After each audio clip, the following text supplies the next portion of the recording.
In this video, we are gonna talk about Beyond Pricing, our dynamic pricing software that we use. So there's mainly three dynamic pricing softwares. This is Beyond Pricing, Price Labs, and Wheelhouse. So depending on where you live, uh, one of them could be better than the others. You would probably have to do a little bit of research. Maybe ask other Airbnb hosts in your area what pricing software they're using. We did our research when we were starting a few years back, and back then I've settled in on a Beyond Pricing because it was like cheapest as well. And it only charges you 1% of your revenue. So if you have listings that have a lower revenue, you prefer to pay a percentage fee. But if you have a listings that are generally lots of revenue, you probably want to pay fixed fee of like $15 or $20 per month for a listing.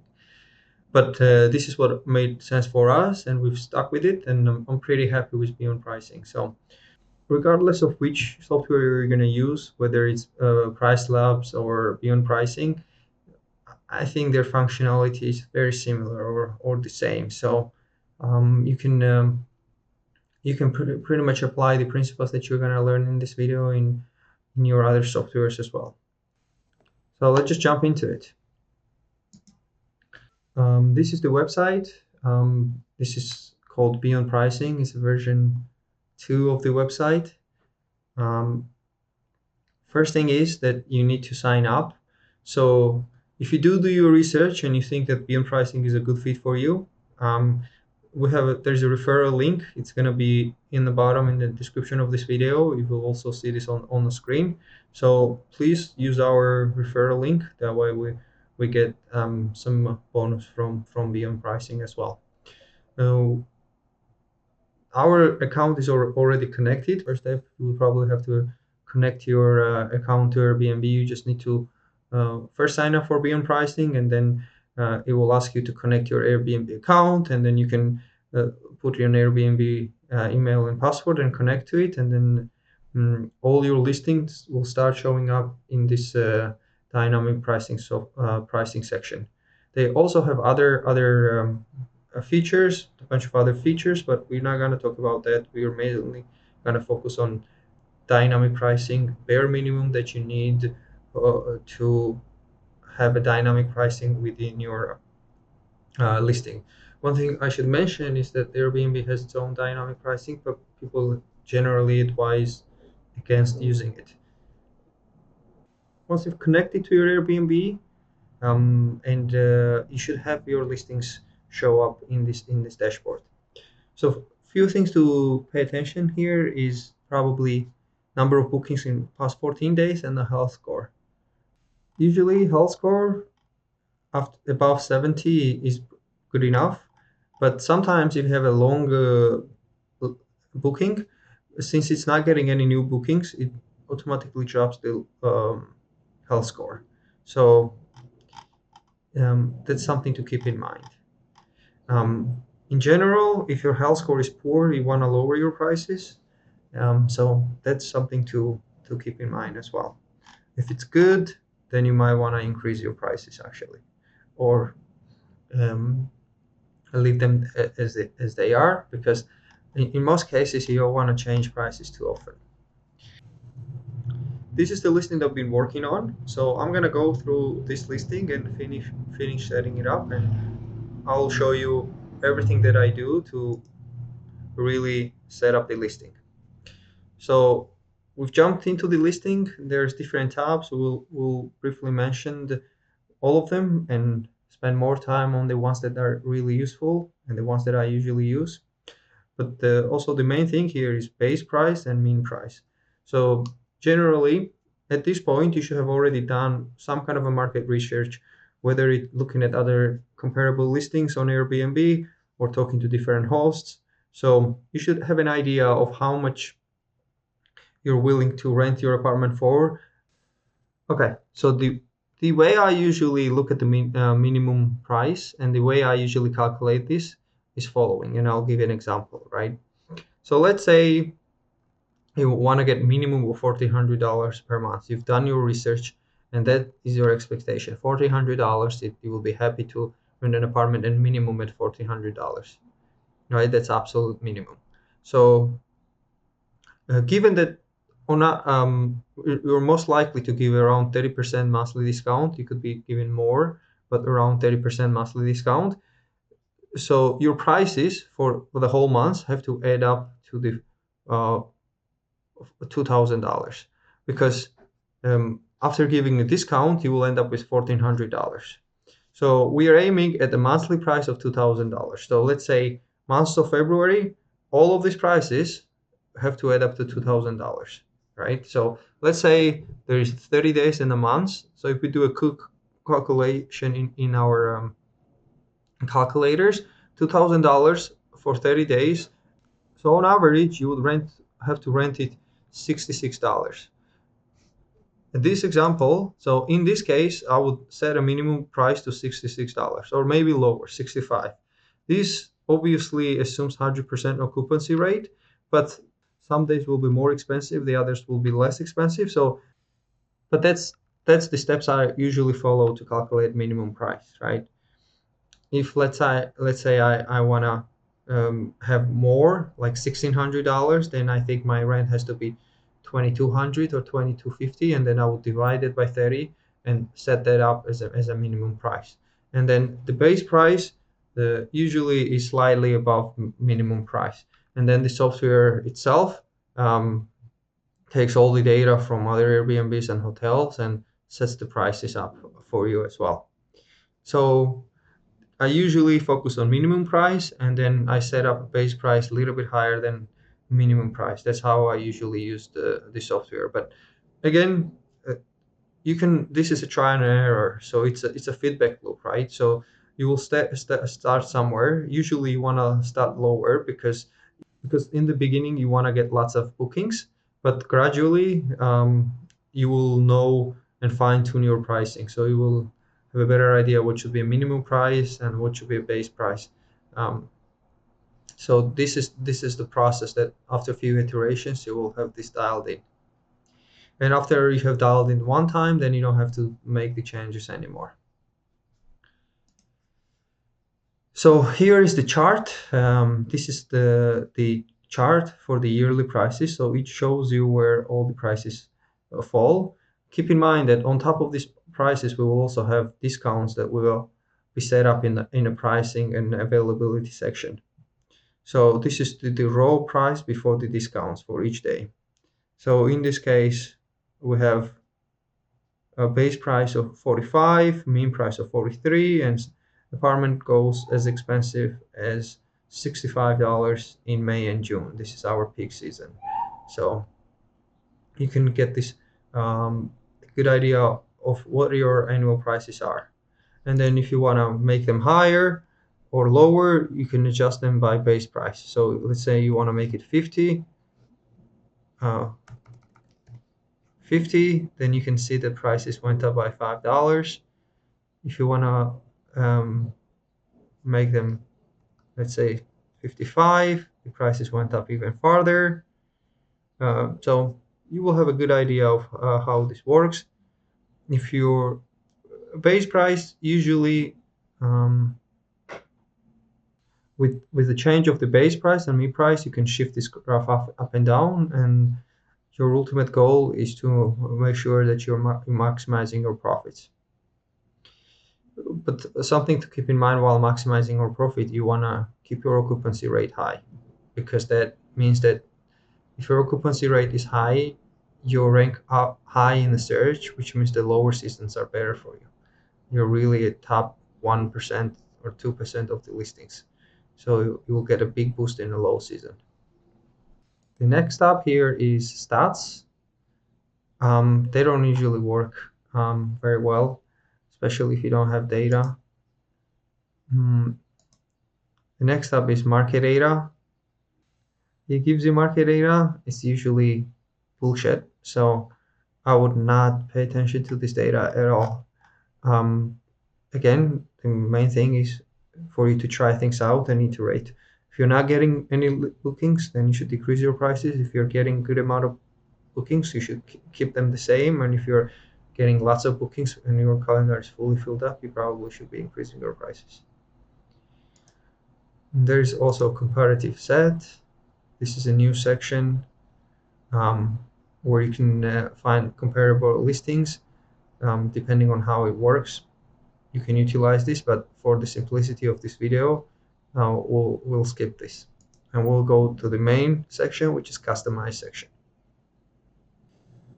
In here, you have few subsections, so we'll go through each one of them and set it up right now. Minimum and maximum prices. We generally don't set up maximum prices. We let the software do its thing, but if I think that sometimes the price is too high, I might jump in and do something about it. I do like to set up seasonal minimum prices. This is very important in case if the software is mispricing. So the software is based on lots of data from different Airbnbs and hotels, but it's not perfect. So sometimes it misprices some of the seasons. So we want to set up manual minimum prices for some of the seasons. So here is how it's going to work.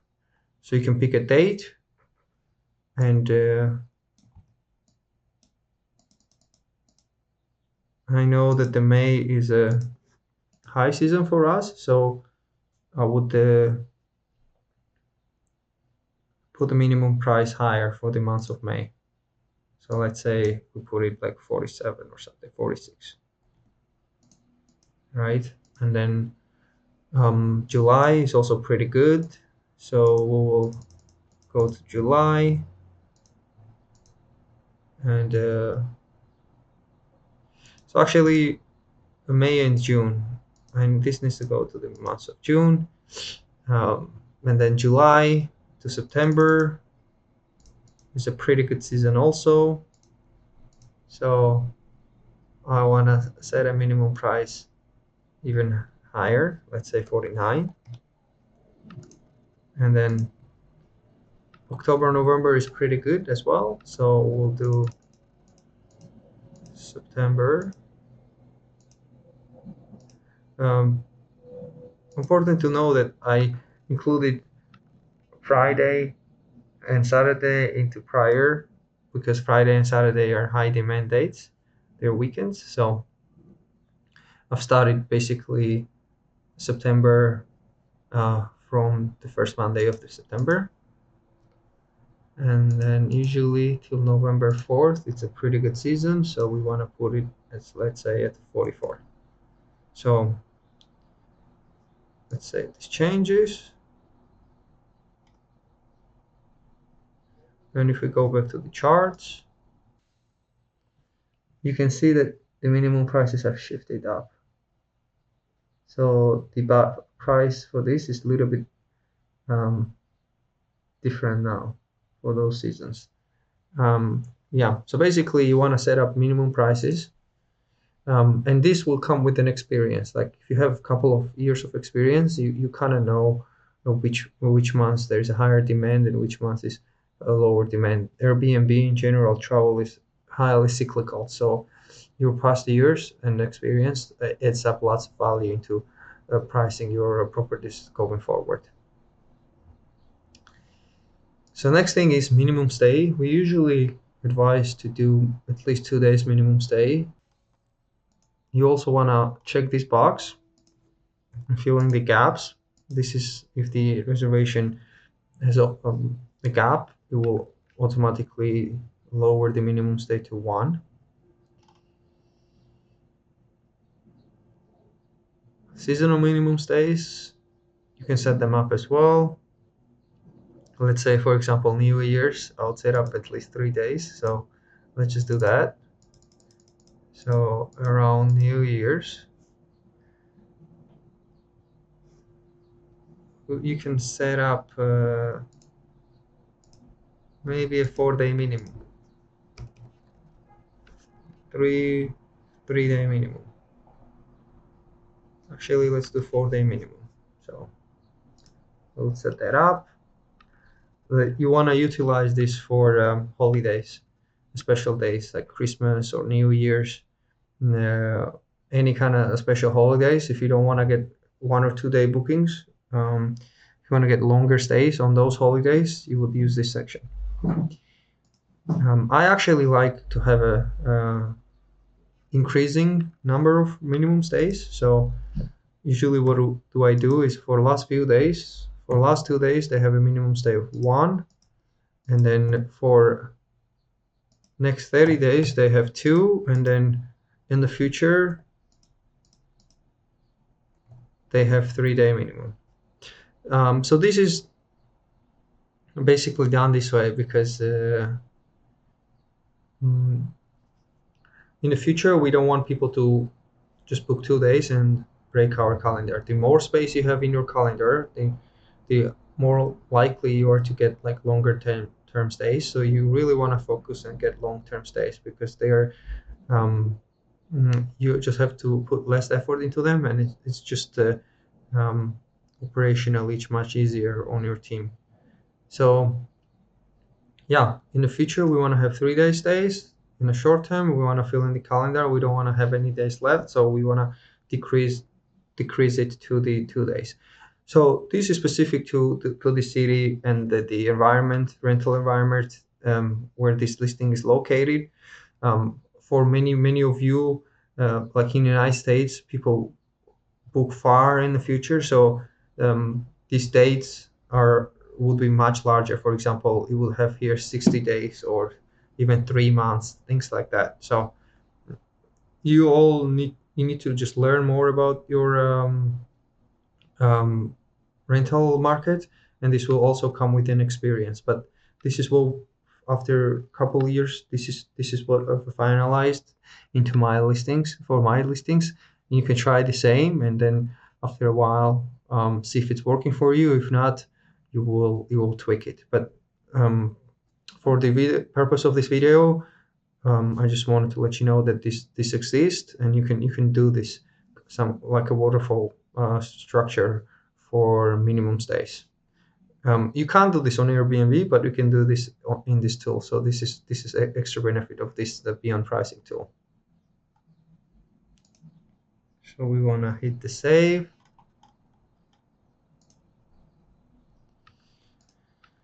Next thing is reservation gaps.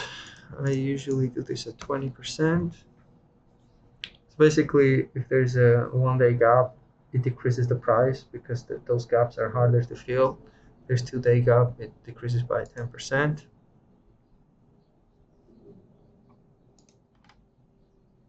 And then there is last minute discounts.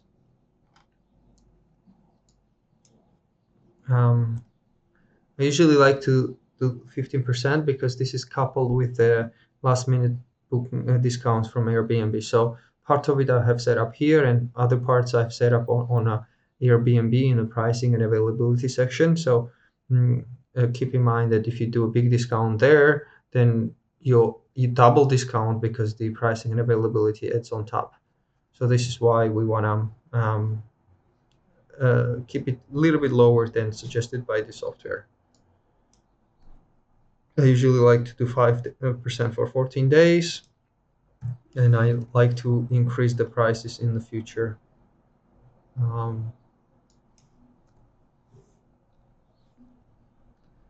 And this is normal for most of the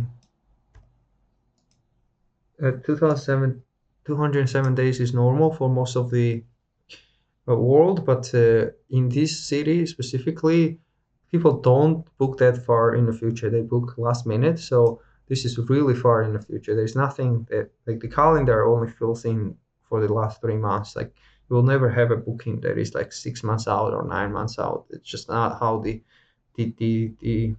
place works. So something to also keep in mind. So usually I do 120 days, which is 4 months, and then 6 months. So 4 months into the future, I increase price by 10%.